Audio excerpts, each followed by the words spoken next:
What is up, folks? Welcome to another Budgetmonk video here where initially I'm just going to show off my game really quick. It comes as no surprise to many of you, I'm sure, who have been watching my channel, that I've been playing through as Hungary, really enjoying myself, and I was doing the starting scenario over and over again in an effort to show you guys how to, with quite some consistency, at least from a higher caliber player, I suppose, absolutely smash the Ottomans, and that's what this series is going to be kind of based on. But with that being said, quickly want to show off my game because it's almost the year 1500, and I've been kind of using that as a bit of a benchmark here while I play through the beginning of the game.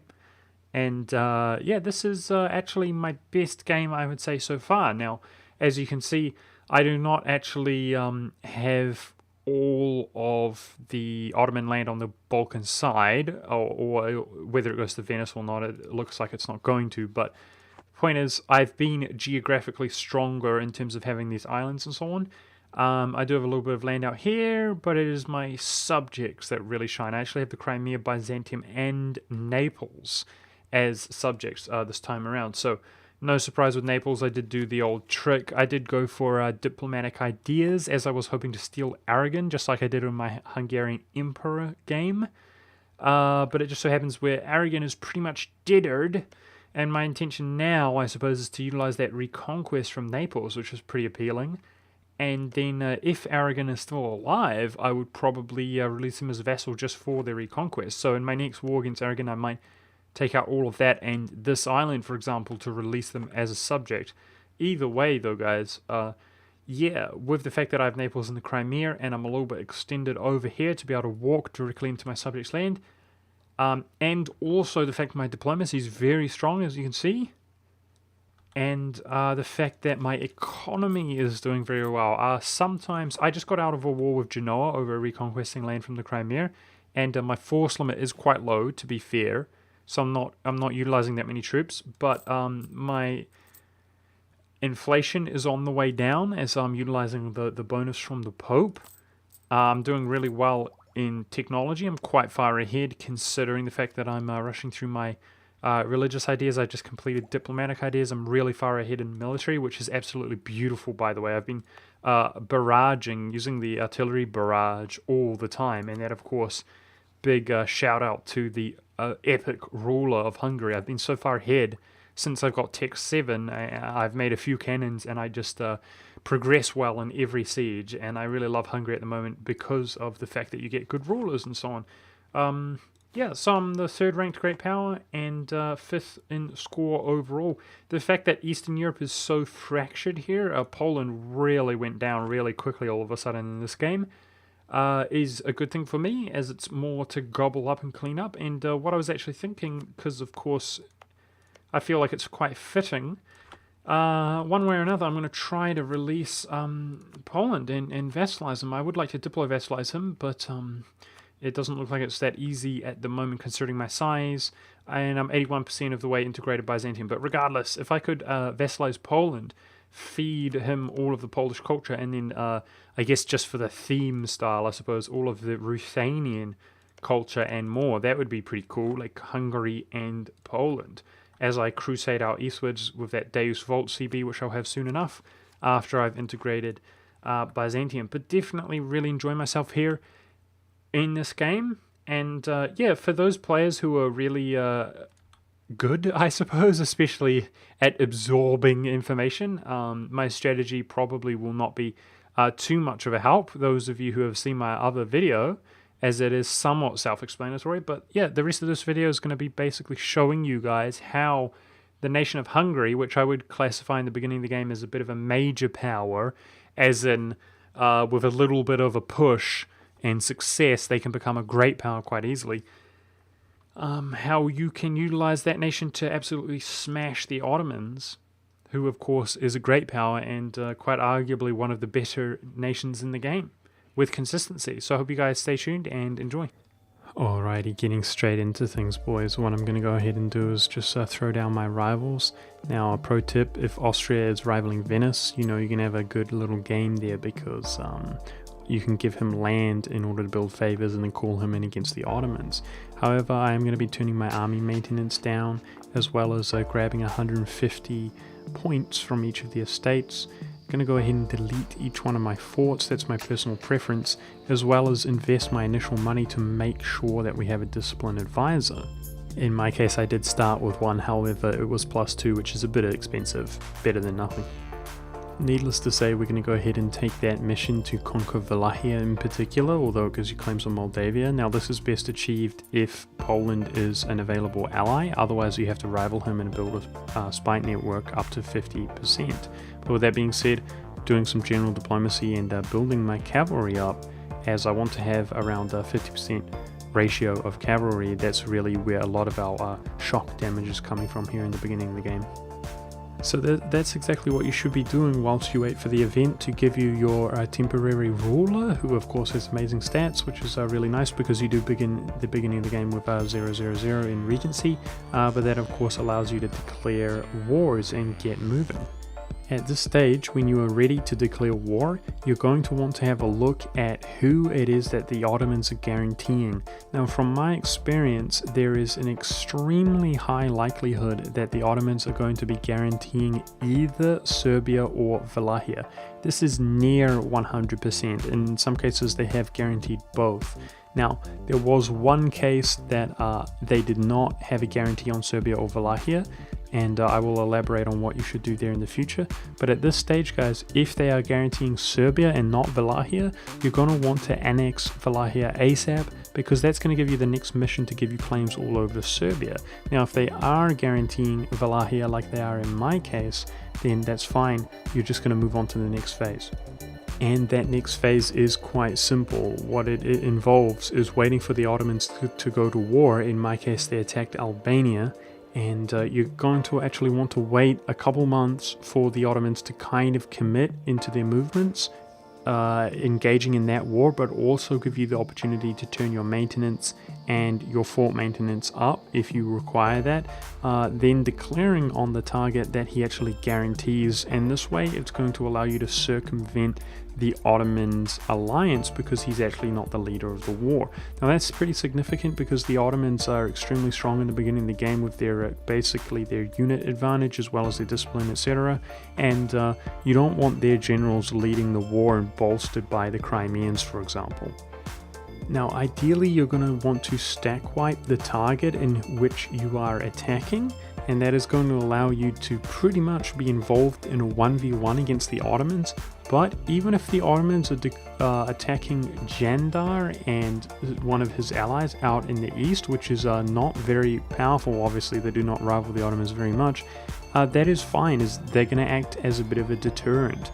For those of you who have watched my sort of cheeky 3-minute video, in that video I did do exactly that when he was just distracted by fighting a little war out in Anatolia with Jandar.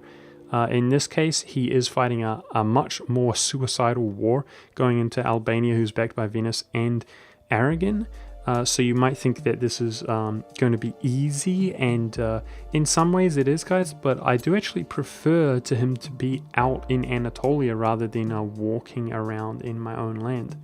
Just before I declare war here, guys, I'm actually going to show you guys an alternative game to quickly demonstrate what you're going to want to do as your opening moves if he was guaranteeing Serbia instead. So just like in my 3-minute little teaser video, guys, I have annexed Wallachia, and that's going to allow you to take the control Wallachia mission completed, which gives you claims on Serbia here.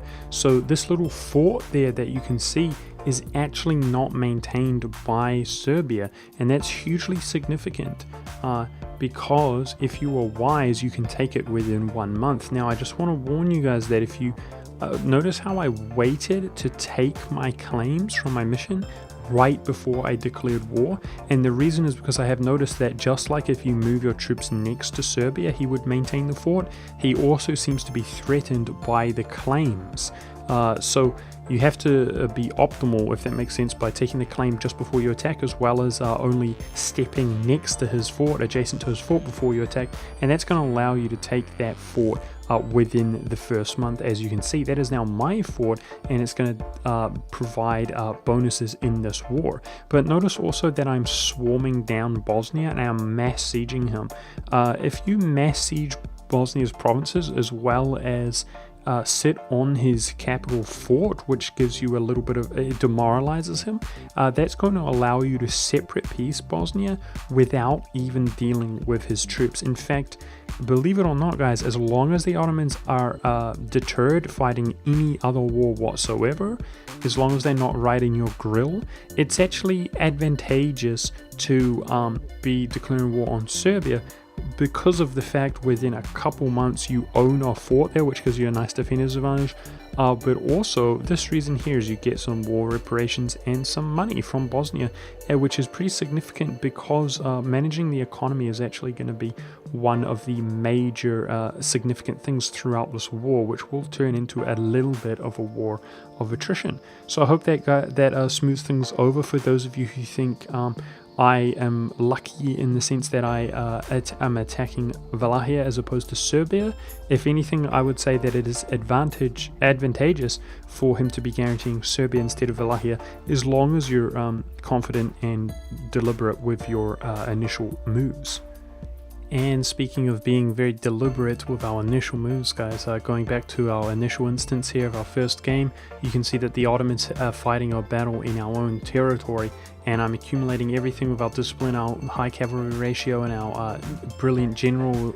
And this is the stage where I'm going to declare war on Wallachia, resulting in a beautiful stack wipe there. So I just wanted to, although in this game, you could argue that he was a bit screwed because of the fact that he's fighting such a hard war, and I was lucky in that regard, I did want to demonstrate how well executed that was, because you can find that he does declare on Albania with quite some consistency, and although he might not be at war with Aragon, he may be walking around in your own territory, allowing you to do a smooth maneuver like that and really obliterate his troops. But with that being said, guys, the theme that I want you guys to have in mind is to stack wipe the war target like I did there, Wallachia, and really focus that nation out whilst the Ottomans are distracted. So the whole notion, like I said, is that you declare war as soon as he declares war, and the idea is you are kind of racing down this fort. Now you do have one siege pip in Janos Hunyadi, your general, and you're going to want to basically take that fort whilst he is taking his enemy's forts as well. And apart from that, guys, after focusing out the war leader, believe it or not, guys, you're actually going to want to stall and delay. The only engagements that I suggest that you guys take are actually going to be extremely decisive engagements, and what you're actually going to be waiting for is that first initial military tech. And the reason is because, guys, you have an amazing 5 or 6 in your military points from your ruler, and although the Ottomans begin with 6 as well on their ruler, the Ottomans actually have a unique decision for their nation, which they will always take in the beginning of the game, and it costs 100 military points. And for this reason, as a nation like Hungary, especially if you have that military advisor, especially if it's +2, you're actually going to beat them to military tech 4. And at that stage, that is when you're going to absolutely kick everything into high gear, and you're going to become hyper aggressive and look for the best decisive engagements that you can. And as long as you have good engagements, you're going to be stack wiping them all over the place. Now in my case, guys, because the Ottomans did get so annihilated with me kind of wrecking their face, but also the Albanians as well as the Venetians, etc., all over their land on the Balkan side, it did actually act as a nuisance in this specific game, because I was not able to make any of the occupations that I needed myself. You do have the option in this case, when Wallachia is completely defeated, to actually fully annex Wallachia and take one province required to release Bulgaria through the peace deal with Wallachia. However, I don't suggest doing that, and the reason is because that's going to give you a massive truce time with the Ottomans, which you're not looking for. So what you're actually going to want to do is take the one little province bordering Hungary, that is what I suggest, in order to release Bulgaria, giving you a tremendous amount of reconquest. And you're going to want to do that from the Ottomans directly. I highly suggest, guys, if you are having a nice decisive war against him, to take some of his money, as each point of war score can be worth around 65 ducats from the Ottomans because they are so wealthy, and that will allow you with 1 or 2 war score to pay off about 1 loan that you have taken. You might find that this initial war costs you some loans. With that being said, guys, I'm going to go ahead and jump ahead here many years because that war took so long for the reasons I said earlier, which is I had to wait for the Albanians to be done. Ironically enough, the Ottomans did manage to peace out his allies with sort of, giving them war reparations, etc., and ultimately fully annex him. So, to anybody who thinks that I had extremely good luck, turned out to be the other way around. But I did get what I came for, and you can see that I have a ton of money there, able to pay off all of my loans and put me in a nice spot. And that's before I take Wallachia's money as well. Taking 4 provinces here. Now you guys do have the choice to give these Orthodox provinces to your new Orthodox subject of Bulgaria. The choice is yours, but I would actually core them up myself, but you definitely do have the opportunity to give that to Bulgaria, like I said, and this is going to allow us to, in this case, take our mission and go straight ahead into Serbia. The real challenge, guys, is going to be actually acquiring that first fort, which actually enables you to peace out the Ottomans. But if you do what I suggested you do, which is kind of hold your cards back, be a little bit more reserved until you tick up ahead of them, make sure to take decisive engagements, you will find with quite some consistency that you can absolutely obliterate the Ottomans. Now, this can result in the complete and utter decline of them. It has happened many times, but there's a lot of RNG in the starting scenario. And for example, the Mamluks may attack him. However, what I suggest is if you are not blocked by the Albanians, for example, take that province and get out of the war ASAP. That is what I suggest, and the reason is because if your force limits are high, by the time your truce is up, you're going to have 10 favors with Poland, and then the idea is to go in for that second war, this time with the Reconquest CB, whilst the Ottomans are distracted attacking the Mamelukes, or alternatively, you can boost your relations to over 100 with rival of the Ottomans, and with quite some consistency, you can ally the Mamelukes and go ahead and promise them land, which you're not going to give them, and calling in the PLC as well as the MAMs for a big sort of pincer attack on the Ottomans.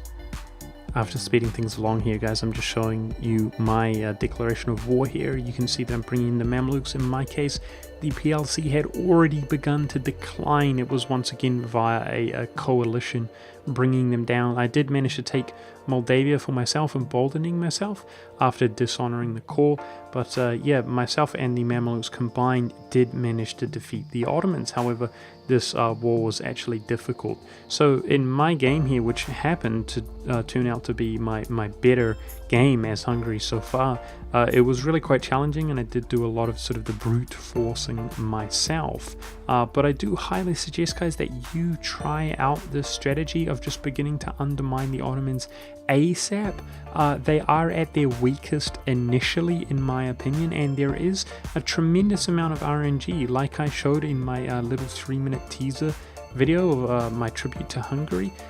This crushing the Ottomans right off the bat, it can, if the stars align, result in completely and utterly obliterating the Ottomans with ease, because other nations, their other rivals, end up declaring their own self-autonomous wars. But on the other hand, it can be a little bit more challenging. But what does remain consistent is that if you are wise with your actual military tactics, engaging the troops, you can defeat the Ottomans with the Hungarian starting traditions in general, etc. So skipping ahead here a long ways in time, guys, I just want to summarize the idea. The idea is to build yourself up to your force limit. It's to eliminate your forts, turn your army maintenance down to be as economic as possible. You're going to prioritize rolling your advisors until the point that you have a disciplined advisor available. Make sure to take your monarch points from the estates, as that's going to allow you to tech up, as particularly in military, as soon as possible, which is also crucially important. Once the Ottomans declare a war of themselves and they are distracted, even if it is a small war out in Anatolia, you're going to want to be poised and ready to attack on the nation in which he is actually guaranteed, bringing you in essentially into a 1v1 against him after you swiftly deal with the war leader. At that stage, you're going to want to actually delay, although you will never pass up a decisive clean victory, until you have actually teched up ahead of him, which will not take too long. At this stage, with your general, your high cavalry ratio, as well as your disciplined advisor and the 20% combat cavalry efficiency from your traditions, this is going to allow you, if you have a tech lead as well, to absolutely obliterate the Ottomans as long as you are smart with your military. Now you will notice that very often he is going to have a minimum of 2 stacks, and the reason is because he will suffer a massive amount of attrition with his starting force limit. The idea is to do a similar thing, to kind of have 2 stacks, but to swiftly accumulate your forces and strike him his individual stacks, resulting at around 28 troops or regiments versus around 14 regiments. And what you're going to find is that you can, for the most part, just outright stack wipe the Ottomans and obliterate them. You should not be surprised if he is declared upon by other nations as his economy and manpower begin to suffer, but I suggest not really trying to prolong the war to hang him out for dry, but instead trying to decisively get out of the war and be productive in the meantime, maybe taking out Serbia, etc., humiliating Venice, for example, for some power projection, especially if you can call in Austria, and then going back in against the Ottomans as soon as possible. This time, hopefully, calling in Poland as well as the Mamluks one way or another. Another tactic, of course, is to attack him with Poland whilst he is involved with a war against the Mamluks. Earlier I said the Ottomans may not guarantee Wallachia or Serbia, and one of the options you have to join a war against him is simply enforcing peace or allying the nation that he's attacking, like Albania or Byzantium, for example. As far as just a general tip is concerned, guys, I do actually recommend just boosting stability one time at the beginning of the game, and the reason is because you do have quite some admin as Hungary, but you greatly benefit from stability as Hungary, as it does give you that little bit of missionary strength, helping you with your corruption and also just in general your unrest. Now the reason I say to do that at the beginning of the game is because as you take over provinces like Wallachia and Serbia, your religious unity is going to begin to decline until you have good missionary strength, and that is going to increase the cost of boosting your stability later on. Now, one of the downsides of Hunyadi being your actual king now, guys, is that when he does pass away, which will happen every time, it will actually cost you 1 stability. And it is very important that you manage your stability, because your manpower is going to be depleted at pretty much all times, and that's going to prevent you from having the crisis of Peasants' War. It is keeping your stability above 0. It has to be above 0. If it falls below 0, you will be at risk of gaining a Peasants' War, and it will feel very upsetting to feel as though you need to wait for your manpower to recover before actually doing anything. So I highly suggest boosting your stability initially. With that being said, guys, as we look at a little bit of a more glorious state of Hungary here, as I do the odd thing, I just want to talk about the fact that there's been construction going on nearby lately, and it's so noisy. It's really been killing me with few and far between opportunities to actually record And with that being said, guys, I've been doing this for a while now. I know it might not seem like it, but it's been years, and I've really been motivated in the past to just really do whatever it takes, including getting up at like 3 a.m. to record or whatever it is. And lately, guys, just with real life, I haven't been feeling that exact same motivation. So I just apologize for that. I'm doing what I can in terms of pushing out that content, and that includes this video. It's not really exactly how I envisioned it, but I'm kind of trying to rush it out in the window of opportunity that I actually have. Nonetheless, guys, I really hope that you guys enjoyed. Thank you so much for watching, and I really appreciate the support, guys. It means a lot. So I wish you guys the best of luck if you do try this YOLO strategy of attacking the Ottomans directly. And I know Hungary is a little bit of an obscure nation, but I have been playing them recently. And just before I end up, guys, I did want to ask your thoughts on, I did this sort of absolutely killing it series as Austria. And yeah, I kind of felt like, I do a lot of opening moves and so on like that. That was kind of my flagship kind of series back in the day of like starting strategies as hard nations. But I wanted to hear your guys' thoughts on, if I'm feeling motivated to just play a particular nation and I do it over and do it extensively and in detail, are you guys interested in content that is just kind of random in that regard, but also sort of extensive? Like, for example, Hungary, if I'm having fun smashing the Ottomans, for example, is that something that you would like to see in the future in regards to other nations, although they might not be particularly underpowered or anything like that? Definitely let me know your feedback. And again, thanks for watching, guys. I'll see you in another video.